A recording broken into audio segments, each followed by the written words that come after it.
You always hear about the phrase generational wealth, but you don't always hear about the strategy to build it. Today, I want to focus in on giving you some actionable steps that you can take to align your financial core values with the steps that you need to take and the action behind it to get you to that generational wealth. Let's go ahead and get to it.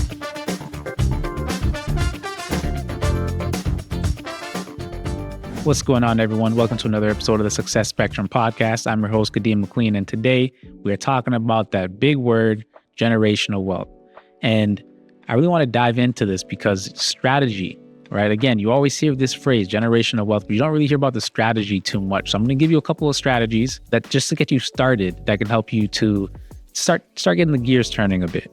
And I say that because I know I've come across quite a few people who have said this phrase or uttered these words. I'm going to share some of those words with you. One of them is, I've been working for 10 plus years. I've been working my whole life and I have nothing to show for it. And that is directly in alignment with the topic we're talking about today. And some of the other things are most people focus on cash flow, increasing their income, but not really focused on the legacy part of it, the net worth. And net worth isn't just legacy, but it ties into it, right? Because you can only pass on what you own. You don't pass on your paycheck. You're not passing on a job or a paycheck. You're passing on what you own. And when you look at your net worth minus your liabilities, and if it's a positive number, that's what you own. If it's a negative number, we got to work on that.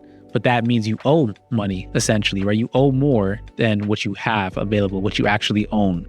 So you can only pass on what you own if you put a strategy in place and do it the right way. It's not like money automatically transfers. There's this whole estate process, but not to bore you and get into too many details about all of that. I just wanted to bring up these questions these phrases, because some of you might be uttering these words. And if these are the constant conversations with the people you are around, great. Let's move towards solutions. What can we do to solve that? And that's what this episode is here to help you to work through and move through. And so I want to talk about, first of all, financial alignment and financial foresight. Because when you think about financial foresight, what are your long-term values, your long-term financial values? Because oftentimes our actions don't align with what we say our values are. So if you say, for example, you want to put your children in a position where they don't have to pay for school, you can pay for it out of pocket and it's not going to hurt you or affect you negatively. Okay, great. If I look at your budget, does your budget prove that that is the case? Is your budget in alignment with that value that you say you have? Meaning, do you have investment accounts that are specifically, that you're contributing to regularly, that are specifically for your child's education? Do you have an RESP if you're in Canada? Do you have the equivalent of an education fund for children in the States? Do you have these things set up and are you regularly contributing to them? And do you have them in investment accounts that are going to grow for them? If something happens to you today, will you still be able to cover that, right? Do you have certain plans in place that even if something were to happen to you today, you can no longer work, or God forbid you pass away prematurely? Do you have something in place that will still cover that education funding for your child? These are things to think about, because this is, again, if you have that thought or that financial belief or value, are your actions aligned? And is your current financial plan and strategy aligned with that core value, that financial core value? So think about your planning, your 10 years, right? That's your financial alignment. 10 years out, what do you hope to accomplish, aiming to achieve by that 10-year mark, let's say? That, you can say that's part of your value, part of your long-term financial value, and then check, reflect. If your actions have not been in alignment with that, what do you need to start doing so that your actions are aligned with that? Are you contributing $50 a month or $100 a month, $1,000 a month to certain accounts or certain funds, investments that are going to help you achieve or accomplish that goal? I think what helps with that is, what do you value most when it comes to money? Is it generosity? Is it stability? Is it philanthropy? Is it, giving back in a certain way, impact? What do you value most? Figure it out. List those top 3 pillars, because these are essentially your financial core values. List them out. And then once you have that list, ask yourself, are all of my actions financially in alignment with my financial core values? Because if they're not, there are some adjustments that need to be made. Again, list out those top 3 core values, financial core values, and check if your actions are in alignment with those three values. Simple, right? And once you do that, again, it will, I think, reveal whether our strategy needs adjustment or if we're on the right path. And just because there's a little bit of adjustment that needs to be made doesn't necessarily mean you're not on the right path. It just means we got to course correct a little bit. So it's not to beat ourselves up, but it's more so to say, check where we're at, right? Again, that financial map. We got to know those 2 points. Where are you currently and where do you want to go? If you're currently moving like this, you're moving in the right direction. However, there's a little bit of course correction that needs to be made to get to that financial destination. So check your core values, your financial core values. Check if your actions, your budget, your plan, your strategy is in alignment with those values. Normally, when I'm giving a presentation, a talk, or even speaking with clients, often I say this phrase: your money should work harder than you do, right? You work hard for your money, so let your money work just as hard for you. Because you going out chasing dollars, and I don't mean that in a bad way. I know it comes off that way. Again, it's all out of love, but you going out and trading your time for dollars, putting in a lot of effort, 40, 60 hours a week plus sometimes, and just to get that financial reward, just to squander it, just to put it into liabilities, it's not helping us in that case. Because think about it, there's going to be a day where you can no longer work. God forbid, but that day might be tomorrow.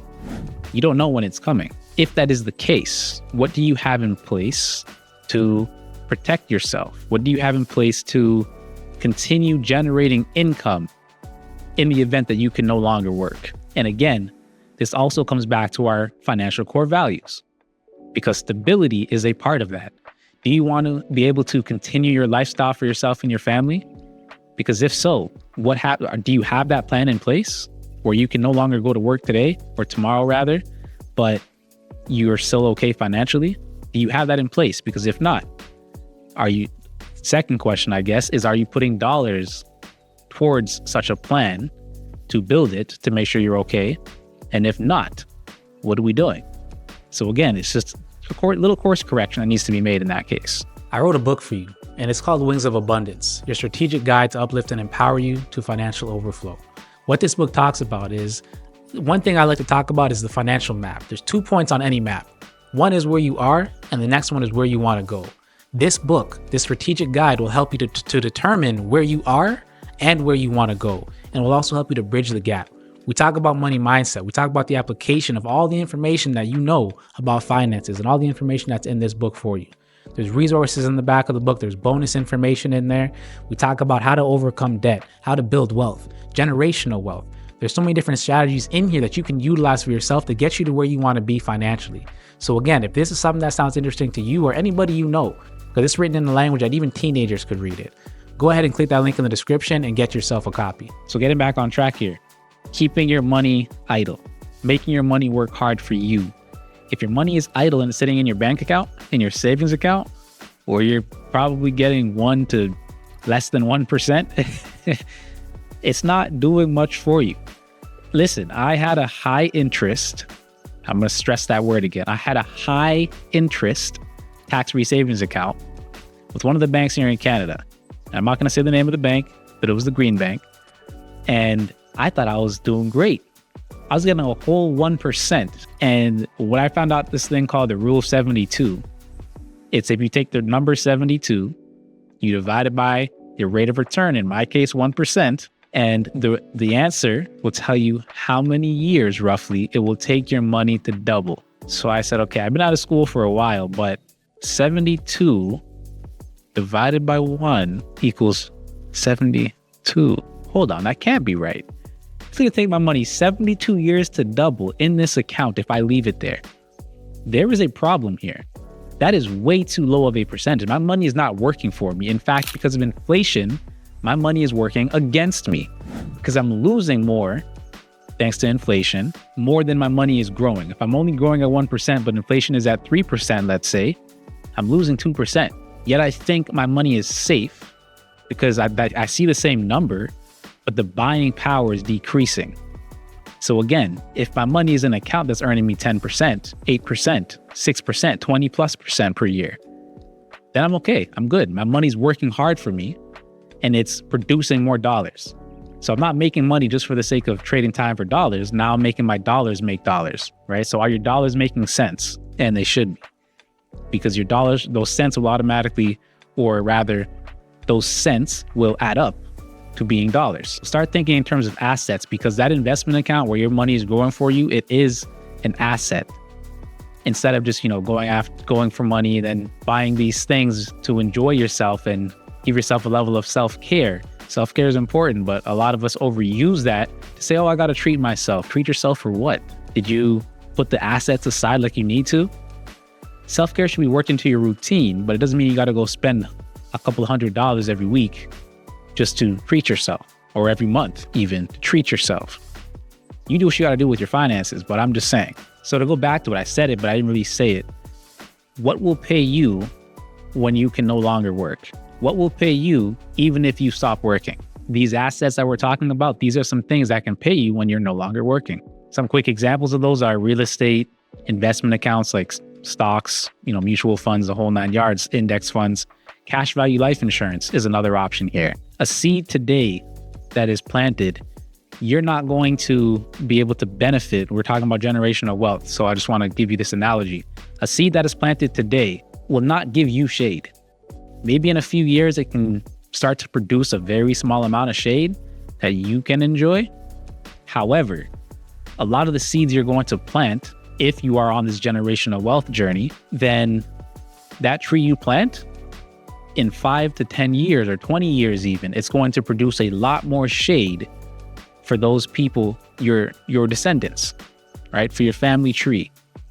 No pun intended, but for your family tree.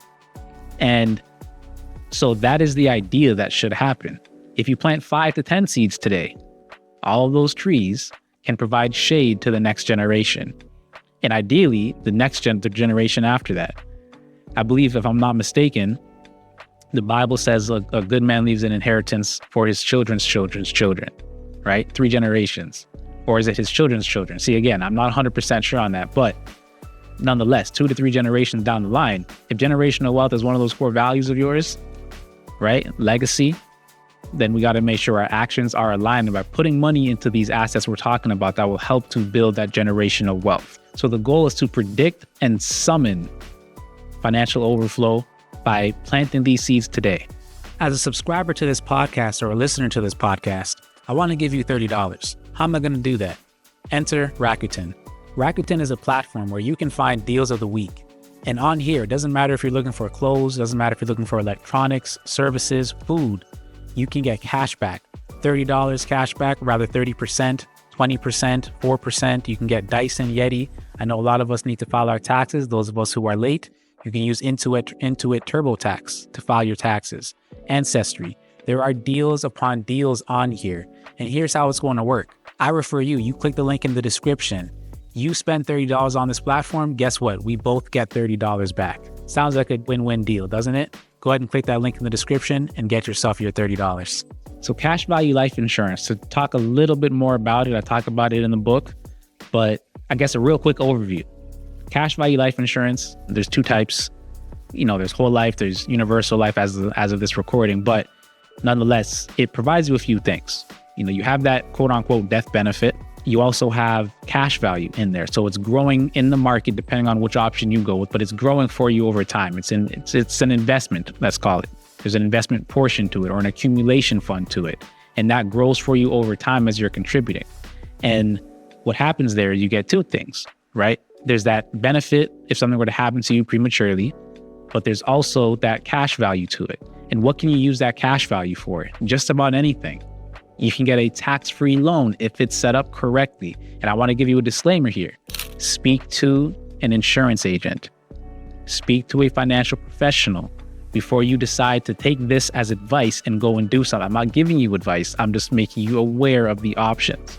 I'm not able to give you advice without looking at your specific situation. So again, speak to an agent, speak to a financial professional before you really dive into one of these things. Do your research and speak to somebody. That's the disclaimer here. Now that I've given you the disclaimer, this is a plan that, when set up correctly, can be used to fund a wedding, can be used to fund your business venture, can be used to buy real estate, to buy your children or your grandchildren a home. you can use it as a tax-free loan in different situations as long as it's funded correctly to assist you throughout your life or to assist your family throughout their lives. And so this is a tool that a lot of the wealthy use, right? Vanderbilts and a whole bunch of different names. When you use it correctly, if it makes sense for you, then it can pay dividends. One other thing to that, it's not death insurance, right? I've heard this from Carl from ETA. It is life insurance. Use it the right way. It's not just about that death benefit. It's about that life benefit as well. So an example I want to give you here is if paying $50 a month, right, for a child, very young child, maybe 0 to 3 years old. And what can happen is by the time that child is 25, they are going to have about $27,000 in there, just $50 a month. By the time they're 25, they're going to have about $27,000 in there.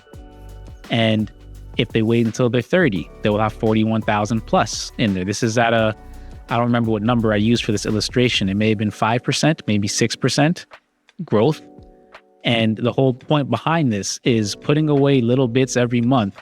It adds up over time, right? We talk about simple interest versus compound interest. Again, that's in the book. You can go ahead and pick it up. Wings of Abundance. I keep saying book. I didn't mention it, but Wings of Abundance, because this is what we're talking about. We're talking about chapter 6 in this book right now. And when you utilize it correctly, $50 a month, it adds up over time to the point where when they're 25, they'll have 27,000 in there, roughly.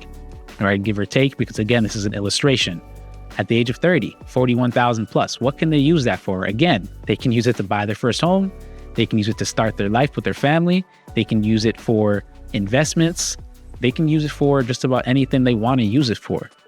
As long as the policy was set up correctly, they can take that tax-free loan and utilize it in that way. Let's take this to another level. And if this is above your head, don't worry about this. But again, talk to a professional about this as well. You can make the beneficiary for your life insurance policy a trust, a family trust, whichever type of trust. But again, that's the part where, talk to a legal professional about the trust. And what you can do in that case is set up the insurance, but the beneficiary as a trust. That means you get the payout is protected, right? You get tax efficiency, and it's very purposeful because you can set up your trust to say, okay, if my children do X, Y, and Z, or any of my family members in my family tree are starting a business, as an example, they can take 10,000 or 20,000 or whatever amount from the trust. Otherwise, they can't take it. When they are getting married, they get this amount. Mind you, these things are taking place when you're no longer alive. So you can continue to help your family from the quote unquote grave because you've built that generational wealth, and this trust is now going to pay and contribute to your families and your descendants for generations to come because of what you set up. That is one of the ways that people will always remember your name, right? Because they say you die twice. Once is when they bury you in the grave, and the second time is the last time that somebody mentions your name on this earth. And if my family, any of my ancestors left something like that for me, I'd probably want to figure out who they were and what they did and how they did it, because that is inspiration, not only from a financial perspective, but somebody in my bloodline did that. Okay, I just got another level of confidence and self-esteem, and now I know what's possible. And my blood did that. Let me take it to another level. So again, set up that trust with the insurance. That's a plan there. You can also use a policy, an insurance policy, to build long-term wealth, right? You can also open up an RESP at the same time, or a trust account at the same time, in trust account. And that helps in, two different ways. That helps you with the long term and the short term. Again, talk to a financial professional and a legal professional for the trust side of it to get more details on these things. Because I just wanted to give you a little bit of strategy, but I don't want to overwhelm you. There's a lot of information. There's a lot of strategy. It's all dependent on your situation. Once you know your financial core values, you can check if your actions are in alignment with your core values. Because if it's not, what adjustments do we need to make? If it is, great. Do you need to make adjustments? Do you need to increase? Do you need to expedite it a little bit by, instead of putting 10%, put 20% towards it? What can you do now while you're still alive, right? It's not all about when you're gone, but it's also while you're still alive. What can you do?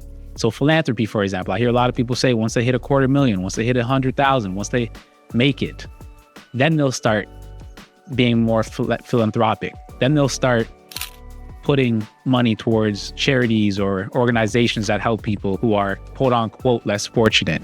Why are we not doing that with the little dollars we have now? 10% is 10%. It doesn't have to be once you make it or get $250,000 or whatever the case might be. Because again, I even say it in the book, money will reveal who you really are and amplify it. Because if you're not doing it now, what makes you think you're going to do it then? You're going to have so much more taxes to pay once you hit those numbers. So if you're not doing it now, why do you think you're going to start doing it then? You're going to increase your lifestyle. You're going to increase your taxes are going to increase. That's not your choice. And therefore, it's still going to be a bit of a struggle, let's say. So if you're making income now, start putting 5-10% into whatever it needs to be put into. Now, to sum this all up, I have a good friend, Al. I'm calling you out, Al. Like he always says, the life you live is the legacy you leave. I know we talked about finances mostly on this episode, generational wealth, but what character are you instilling in your family? We talked about financial core values. What are your family core values? What are your core values individually for yourself, right? What are you instilling into the next generation? Finances, yes, is a huge part of it, but as an individual, as a person of society, let's say, contributing citizen, what core values, what standards are you instilling in your family? The life you live, not only financially, is the legacy you leave. Just a reminder for you, you don't have to be rich to start, but you definitely have to start to be rich, and you have to be intentional. It's not about being rich. We're talking about building wealth. And to me, that's wholesome. All right, so write down those 3 financial core values. Appreciate you for listening.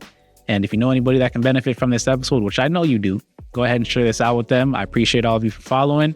And for all of my subscribers, thank you as well. Thank you for everybody who hits that like button, leaves a comment. I definitely appreciate it every single time. All right. Enjoy, stay safe. Thanks for listening, and I'll see you in the next one.